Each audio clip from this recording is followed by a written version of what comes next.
cómo nuestro ser comenzó una caída. Nuestra naturaleza viene cayendo hasta un punto.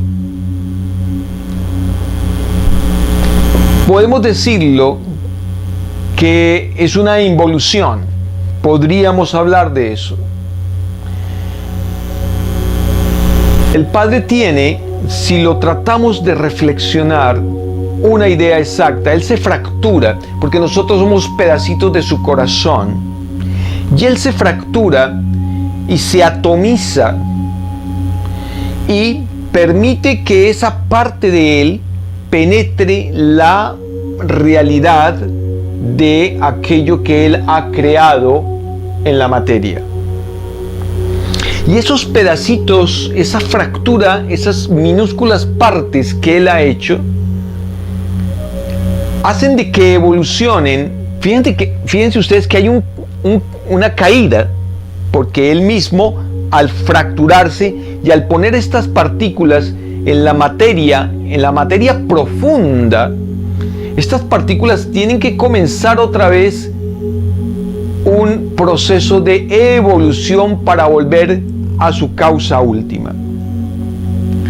Entonces, se ha venido cayendo. Él ha hecho el proceso para que esta chispa vaya fracturándose gradualmente y caiga en la profundidad de la oscuridad. Miren que la chispa no pierde su esencia. Siempre ha sido y siempre será. Si el Padre se fracturó y esta chispa viene cayendo hasta lo más profundo de la materia, hablamos de una involución para posterior hablar de una evolución.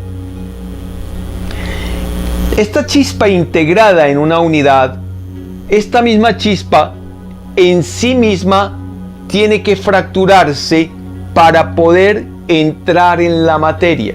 Esta chispa no puede entrar en la materia en su gloria divina, en su unidad perfecta, porque no puede experimentar la materia. ¿Es claro eso? Entonces, se ha venido fracturando a través del primer cuerpo llamado Adán Kadmon, ese cuerpo perfecto. Sí, estamos diciendo que este cuerpo perfecto de Adán Kadmon fue tomado, fue fracturado, y este cuerpo que nosotros tenemos fue atropellado, como yo lo vengo diciendo, fue hecho a través de retrocruces genéticos, pero vuelvo y les digo que está más allá de la comprensión y la intención del Padre. Así sean fenómenos imperfectos, para Él todo es predecible en la intención que Él tiene, porque Él sabe para dónde va todo. Entonces Él tiene una intención. Claro, nosotros estamos aquí inmiscuidos en un gravísimo problema de confrontación y dialéctica, que no sabemos para dónde vamos, pero Él sabe con certeza para dónde vamos nosotros. Él lo entiende y lo comprende, porque Él está arriba desde allá de su potestad, y Él sabe lo que pretende con este laboratorio llamado humanidad.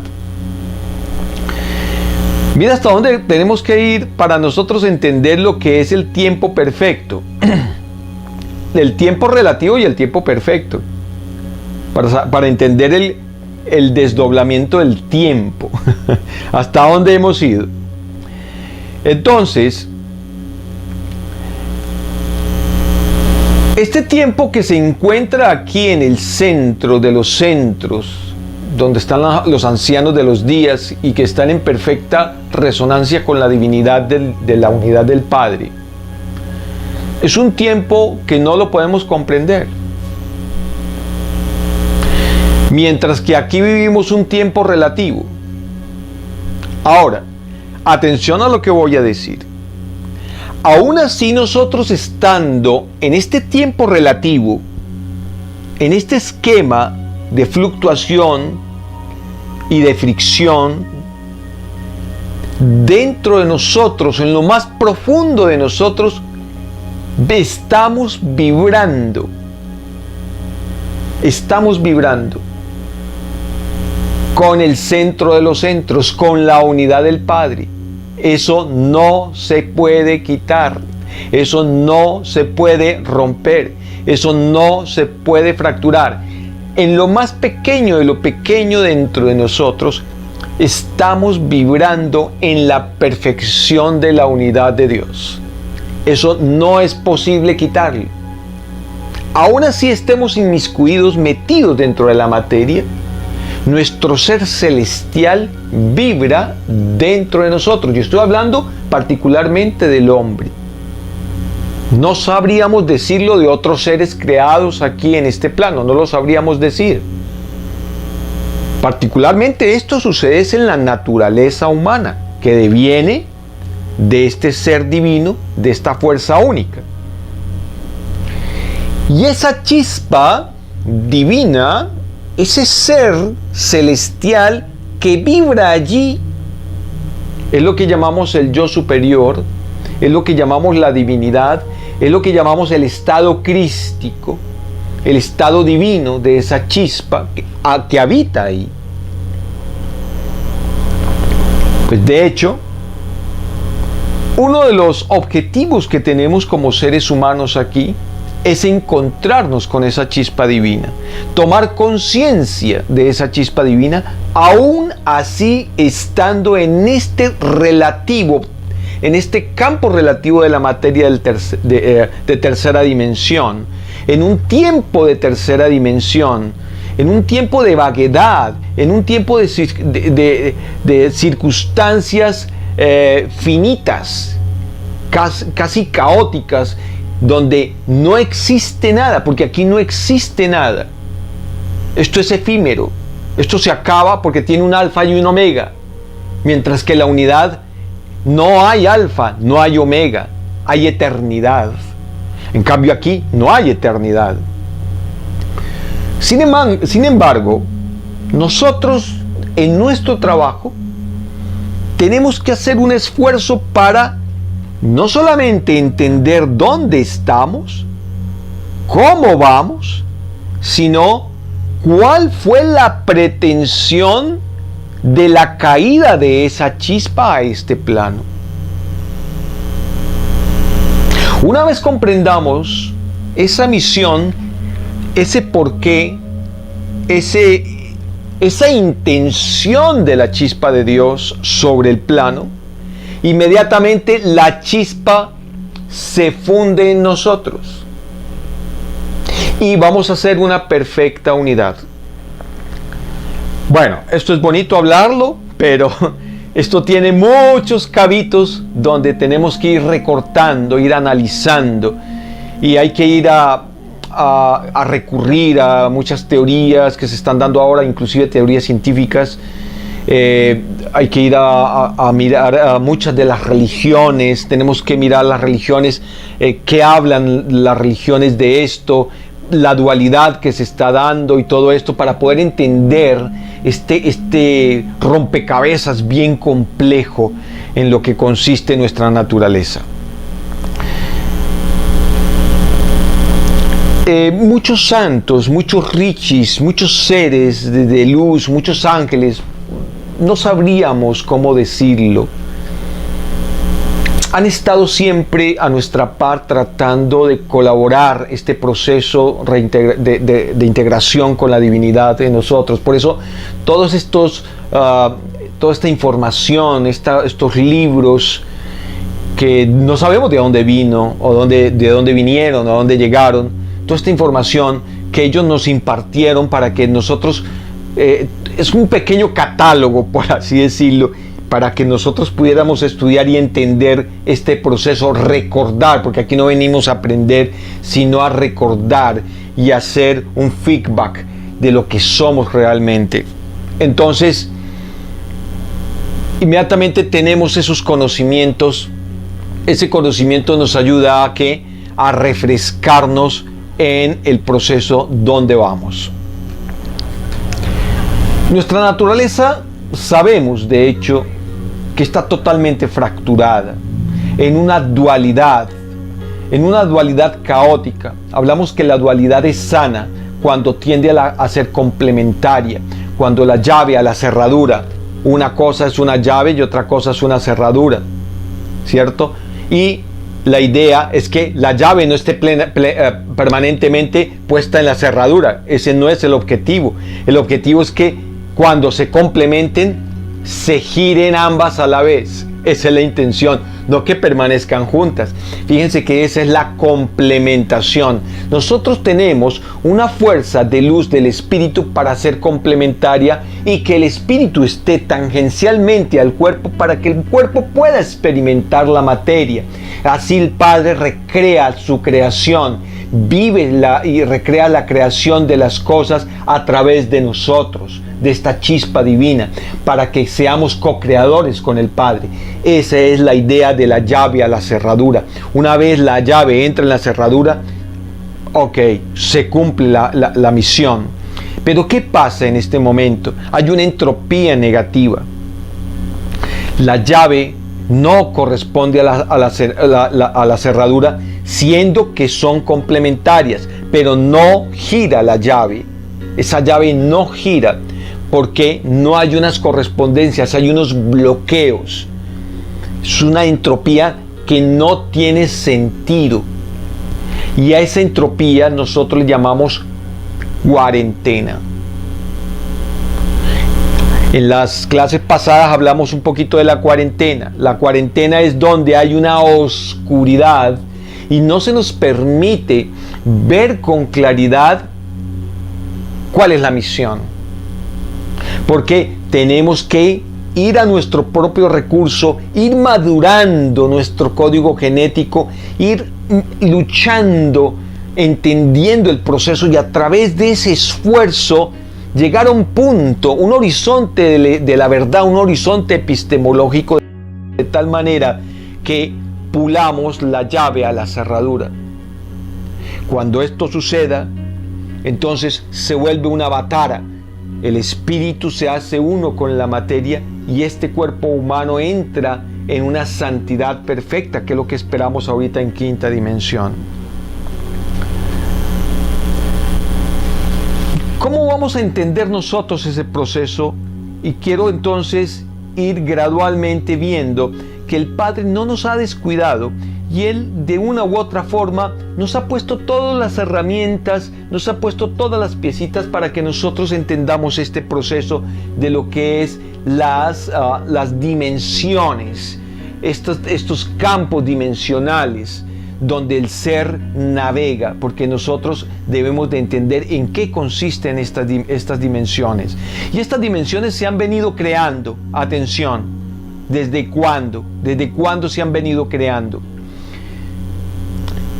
Venimos hablando de que nuestro ser, tanto como nuestra genética superior divina, del legado divino, viene con un fuero del espíritu, paralelo a un fuero con el espíritu. Vienen bajando unas escaleritas, llamamos estancias, unas escaleritas o unas estancias, como unos pisitos, entendámoslo así. Al bajar estas estancias, se crean que mundos o estadios paralelos, no podríamos decir mundos como tal, como formas de la expresión de la divinidad. Yo creo que ese término está mejor. Entonces, el Padre ha venido bajando con nosotros hasta llegar a tercera dimensión. ¿Cierto? Y estas estancias espirituales son estancias de luz, son estancias de conocimiento. Entiéndaseme bien, son estancias de conocimiento, son estancias donde se experimenta también. Acuérdense que la experiencia también va de acuerdo al grado del estado de conciencia. Es muy difícil entender qué qué tipo de experiencia se tiene en estas estancias. Es muy complicado. Pero al llegar nosotros a este tercer plano, inmediatamente tenemos que hacer la de vuelta, ir de nuevo escalando lo que hicimos en un comienzo, esta degradación de la conciencia, de la caída de la luz. Tenemos que volver otra vez que ascender desde el caos mismo, desde la relatividad misma. Ahora, preguntamos, ¿cuál es la intención? Si venimos aquí y nos devolvemos, este punto donde hemos aterrizado es un punto que queda conexo con la unidad de Dios. Porque echamos raíces. Si partimos de tercera, inclusive de primera, porque venimos desde lo básico, primera, segunda, tercera, cuarta, quinta dimensión, y vamos ascendiendo, todo este relativismo está conectado con nosotros, con la divinidad que traemos, que vamos a ir ascendiendo y llevando a cuestas hasta la luz. O sea, tenemos esa misión: arrastrar el plano, llevar el plano con nosotros. Miren lo lindo, miren lo bonito. No es fácil, no es sencillo, pero hay que entenderlo. Hay que entender esto, el por qué estamos acá. Entonces, vamos devolviéndonos con el plano a cuestas. ¿Sí? Entonces bajamos libres de carga. Ahora nos toca ascender con una carga en los hombros, que es el plano vibracional, bastante pesado. Y ese plano vibracional nos cuesta mucho. Y ese plano vibracional es muy complicado trascenderlo. Ese plano dentro de nuestro campo energético, de nuestra personalidad, ya voy a decirle cómo se llama ego. Ego.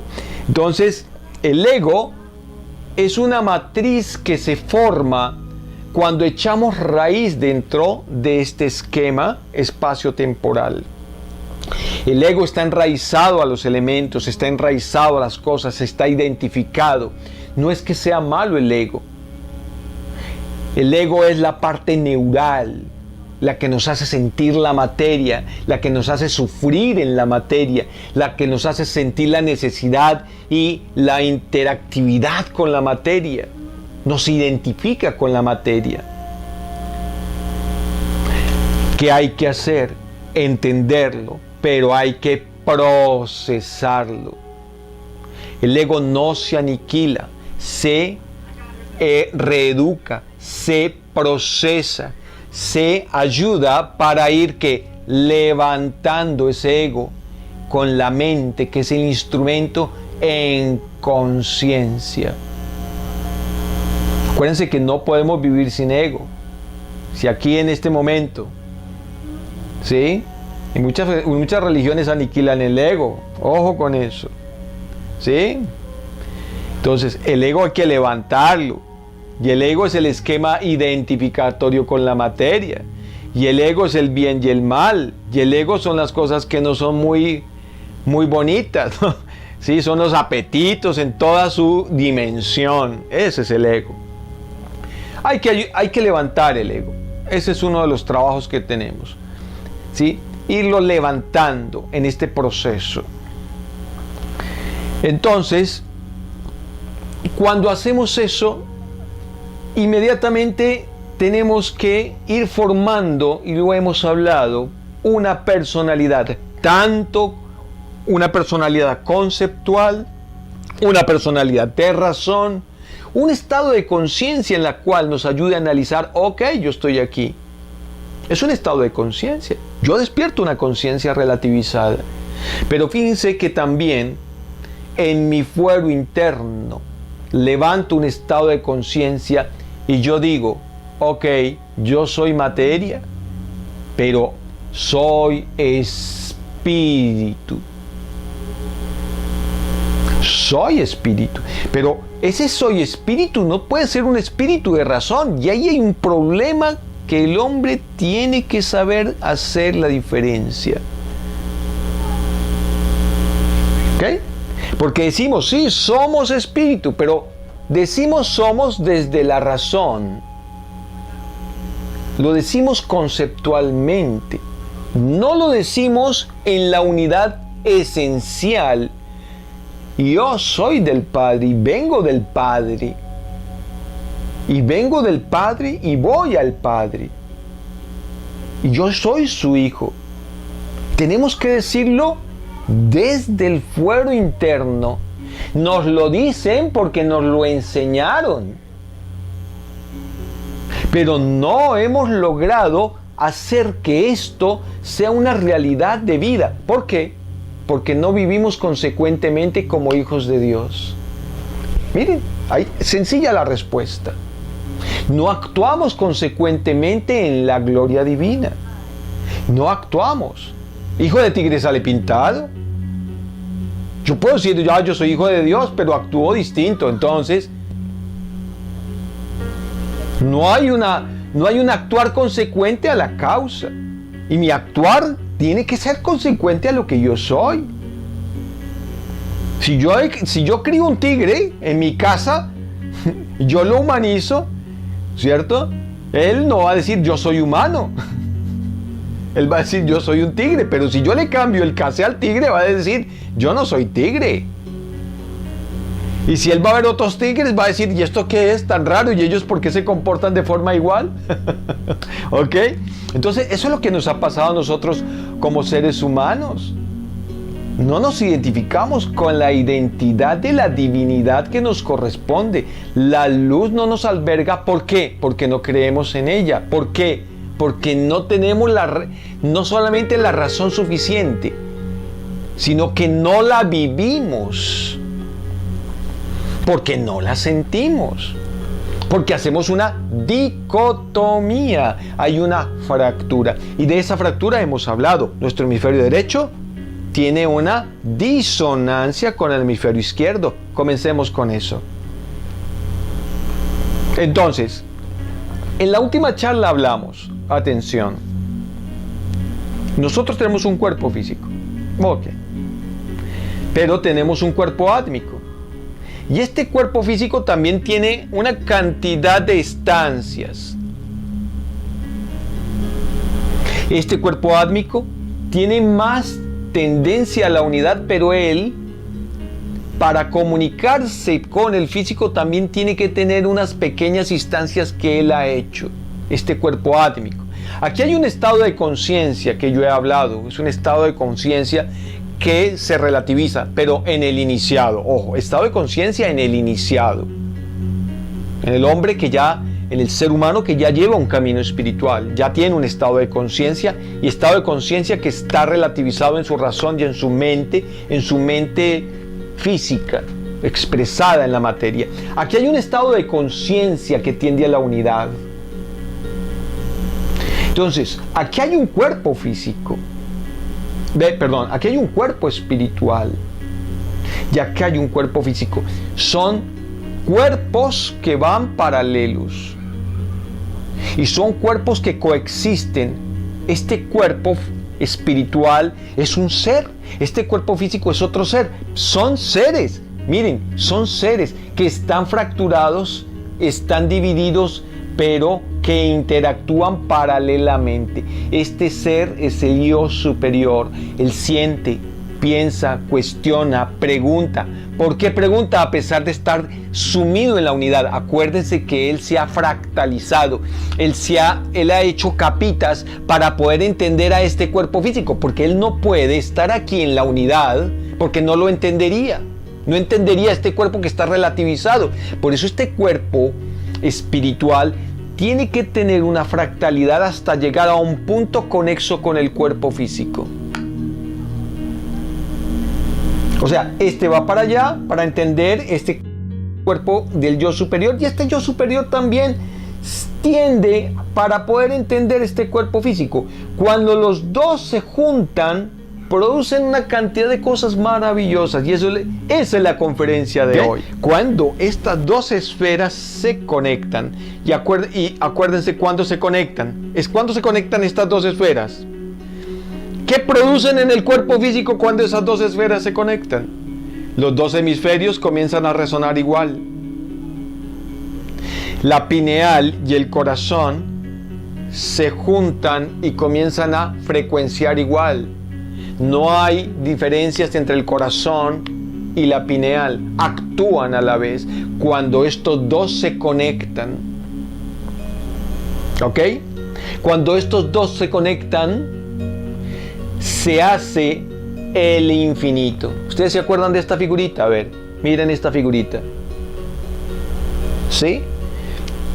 Es un infinito, es una letra, ¿no? Pero eso es una letra sagrada que simboliza el Prakriti. ¿Y qué es el Prakriti?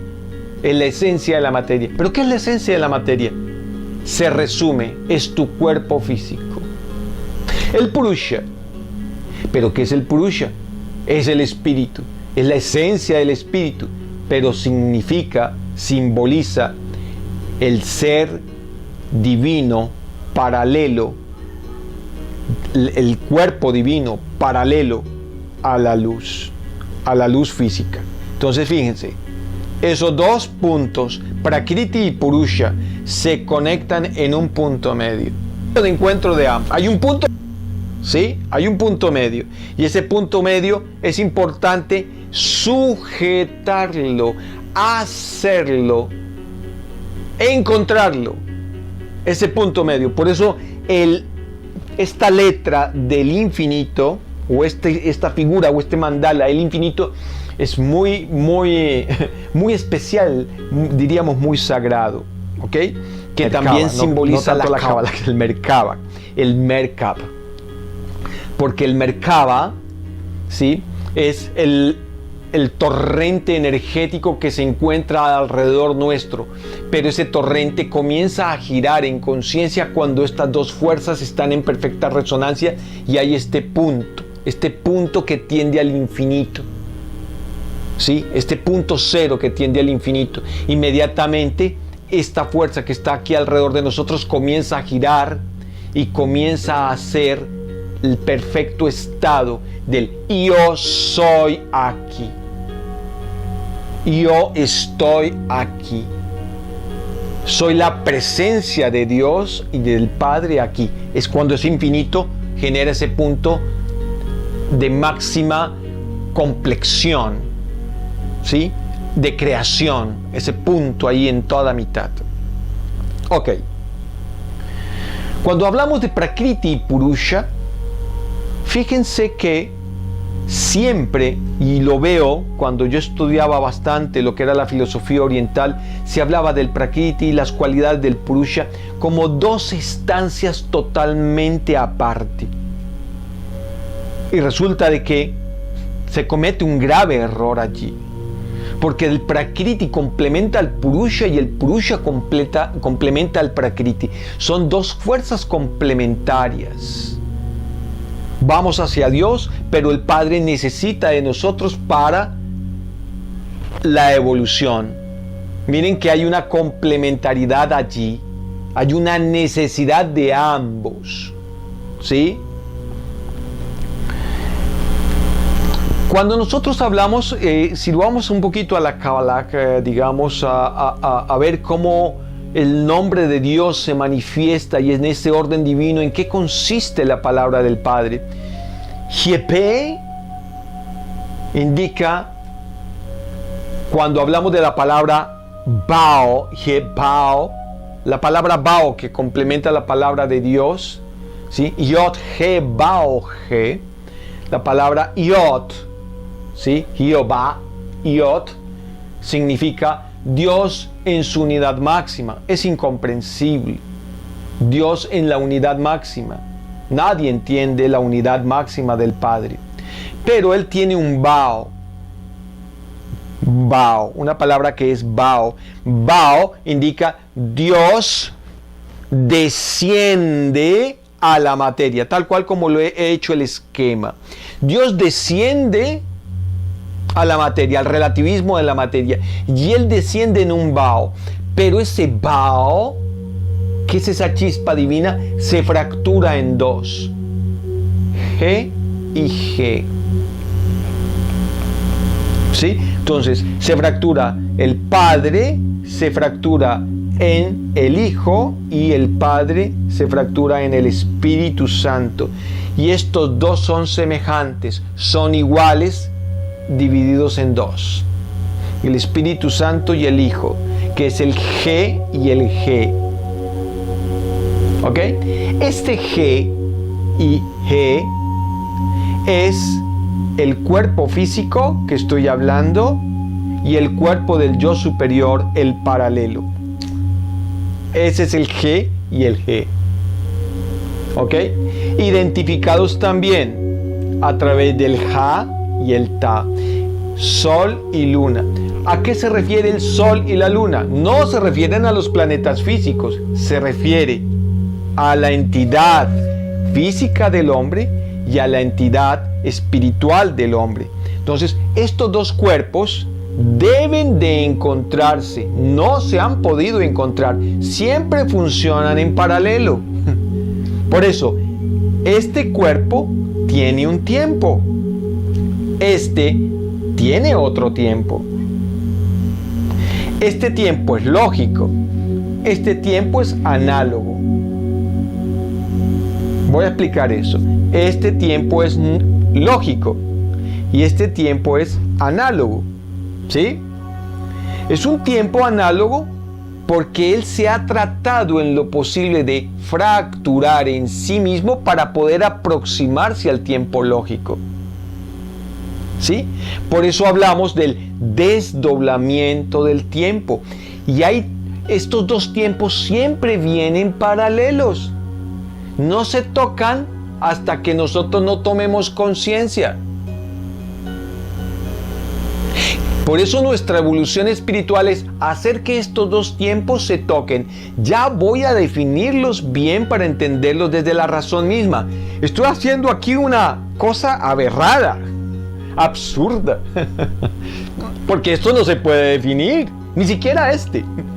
Pero bueno, tenemos que hacer una idea para irnos acercando, para entender en qué consiste esta dicotomía, o esto que es un poquito abstracto.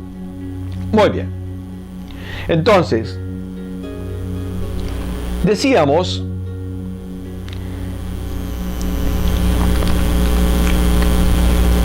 ¿en qué consiste este tiempo y en qué consiste esto? Voy a poco a poco ir aclarando la idea para que se me entienda. La tercera dimensión, o sea, esta, y yo podría no solamente hablar de esta, sino primera, segunda, tercera y parte de la cuarta dimensión, que es el estado de conciencia. O sea, logramos ver en el aspecto físico de tercera dimensión algo de la luz divina. Sí lo podemos ver, lo podemos sentir y percibir. Por eso está entrapadita la cuarta dimensión, un poco. Toda la materia que está creada aquí siempre viene a través de una dicotomía, siempre. Eso es entendible.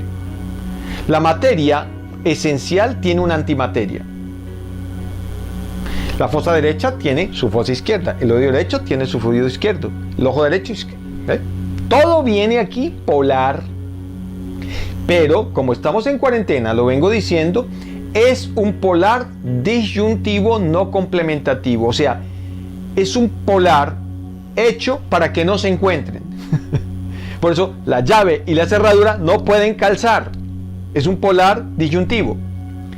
La idea perfecta es que la dicotomía sea complementaria. Ese es para que me entiendan, esa es la cuarentena que nosotros estamos viviendo aquí. La cuarentena es que no podemos encontrar el punto medio arquimédico para encontrar la divinidad en este punto experiencial hasta que la divinidad tome decisión de cuándo va a ocurrir ese punto, o eventualmente la divinidad le puede permitir a un ser encontrar la confluencia por merecimiento. La confluencia de este punto medio de la iluminación por merecimiento. Por eso hay aspectos donde seres excepcionales encuentran la iluminación. Por eso vemos que la iluminación que hemos tenido ha sido excepcional, no en masas. La iluminación espiritual no se viene por masas, por cantidad de personas iluminadas. No, eso nunca ocurre. Una personita por aquí, otra por allá se iluminó, hay otro santo por allá que se iluminó. Son casos excepcionales. Pero ¿qué va a acontecer ahora? Va a haber iluminación en masa. Eso es distinto, porque la divinidad lo va a permitir. ¿Sí? Iluminación en masa. O sea, ok. Entonces, todo lo que viene aquí tiene dicotomía, y esta dicotomía por la misma cuarentena no se pueden hallar, no se pueden entender. Cuando nosotros, por ejemplo, vamos a estudiar la luz física, los físicos cuando estuvieron investigando la luz, se dieron cuenta que la luz tenía un punto corpuscular y un punto de onda. Que la luz tenía estas dos características y estos dos comportamientos, y de acuerdo, como lo dije en la charla pasada, de acuerdo a la presencia del experimentador, la luz se comportaba como corpúsculo o la luz se comportaba como onda. Lo mismo, un ser humano se puede comportar desde el hemisferio derecho y un ser humano se puede comportar desde el hemisferio izquierdo. Todo en la naturaleza tiene dicotomía, o se comporta de una forma o se comporta de otra. Siempre hay la dicotomía, pero se producen en forma de ¿qué?